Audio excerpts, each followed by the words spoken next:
All right, we're back on My FICO. We're going to scroll down here to the insights. These are the 5 components to your credit score.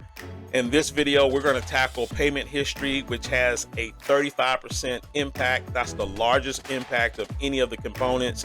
You definitely want to get this one right. Let's click through and take a look. Now, payment history basically shows how you've paid your bills in the past, whether you've paid on time, you've been late, or you missed payments. Let's scroll down and take a look at some of the categories that they are judging you by. Late payments that were 30 days late payments that were 60 days late. Now, the fact that they have 2 different categories for late payments, that tells me that they are calculating your late payments differently based on how many days you were late. So if you're 30 days late, they're probably not counting it against you as hard as if you're 60 days late. Let's take a look at what it says when we click on the question mark. For 30 days late, it says about 98% of FICO high achievers have no missed payments at all.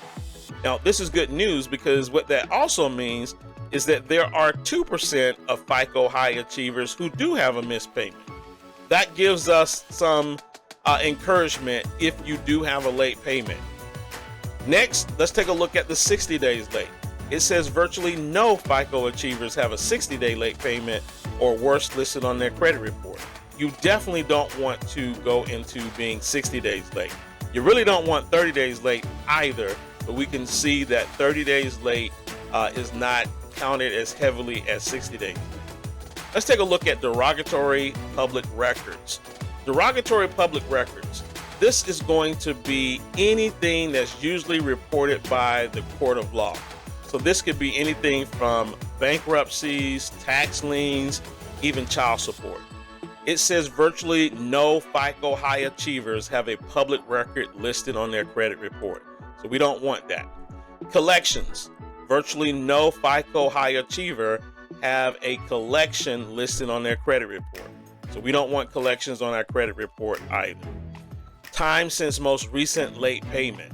Now this measures your most recent late payment. They want to see how recent the last recent late payment you have.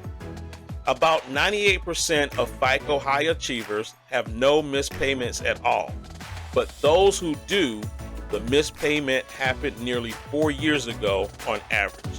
If you have a missed payment on your credit report and it's older than 4 years ago, that seems to not count hardly as much as a recent late payment. We want to start working on our credit right now so that we can get some age on those missed payments so that eventually we're not counted against so heavily on missed payments that still may be on our credit report. Let's take a look at the next one, which says accounts always paid as agreed. What we're doing here, or what they are measuring here, is they're measuring based on a percentage of all of the credit accounts that you have on your credit report. They're measuring how many of those always were paid on time. Here's what I want to do. I'm going to take a little bit of time here with this one because it's very important. A lot of people, when they get in trouble with paying their bills on time, they like to rob Peter and pay Paul. And what do I mean by that? Let's just say that you have 2 credit cards on your credit report. You got 2 credit cards that you manage. You've got a Visa, you got a MasterCard. For whatever reason, you can't pay both on time. So this month you pay MasterCard on time and you pay Visa late. Next month you pay Visa on time and you pay MasterCard late. Well, by doing it that way, both accounts have had a 30-day late. So when you look at this section here, accounts always paid as agreed, none of your accounts have been paid as agreed. So you're going to get a 0%. What I encourage you to do is, if you're in a situation where you can't pay both of them on time, decide which credit card you're going to pay on time and always pay that one on time. So in that same scenario, I got a MasterCard and Visa. I pay MasterCard on time every month.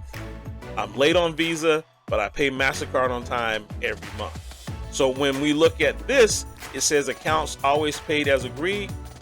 50% of my accounts are always paid as agreed because I always pay MasterCard and Visa is the one that has been late. So you want to make sure that you're not robbing Peter to pay Paul, because it can have an effect on your score. Last two sections here says late payments 30 days in the past year, okay? Occurring in the past year. And so what we're looking at is we're looking at how many payments have you missed in the last year. The next one says late payments 30 days older than the last year. So this is the number of accounts that were ever 30 days or more late, occurring more than 1 year ago. Okay, so both of these are measuring your late payments. One measures your late payments within the last 365 days, and then there's another one that's measuring your late payments that have happened past the last 365 days. So here's what we know. What you've done lately counts more against you than what you've done in the past. The past being over 365 days ago. It appears that the older the item is, the less it counts against you. So this is the section for payment history. In another video, we'll come back and talk about amount of debt.